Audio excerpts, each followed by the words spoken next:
Warm greetings to all my respected teachers and dear fellow students. Today, we have chosen a very different topic for speech delivery, i.e., speech on humor and wisdom. What clicks you the moment you hear these two words, humor and wisdom? Don't these words sound too familiar and relatable? Of course, they do, right?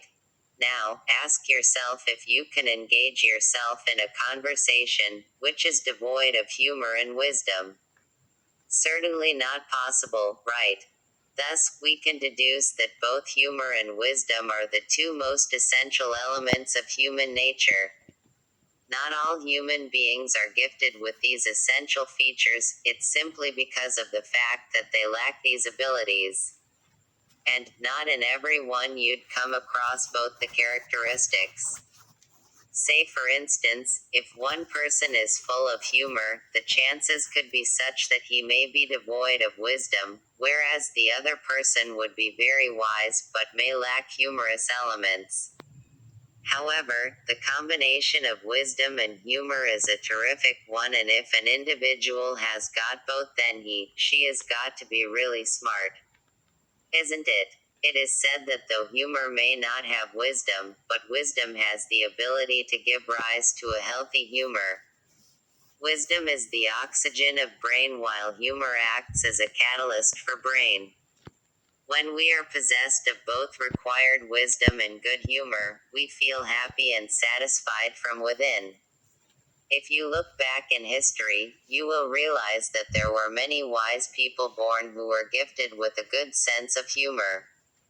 For instance, there was Albert Einstein, known as a great scientist and physicist, who laid down before the world many of his scientific thoughts in a great humorous way. Please allow me to mention one of his popular quotes here: "Falling in love is not at all the most stupid thing that people do, but gravitation cannot be held responsible for it." However, there is a very thin line drawn between humor and crudity. Being humorous doesn't imply that you can insult somebody or pass derogatory remarks.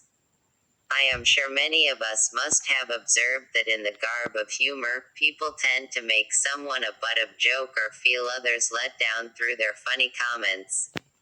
Such humor has no connection with wisdom whatsoever. Actual humor is called healthy humor and has got a deep connection with wisdom. A wise man thinks many times before she says anything in front of others, so that the line of decency is not crossed. It's true that laughter is the food of a healthy living, so make the most of it, but keep in mind not to hurt anyone's sentiments, otherwise you will appear boorish in front of others. Don't force yourself to sound funny in front of others, let your personality traits flow on its own and let people accept you the way you are. But of course, you can cultivate the wealth of wisdom and influence people rightfully through that. If anyone feels like adding anything to what I have said, please feel free to raise your hand. Thank you.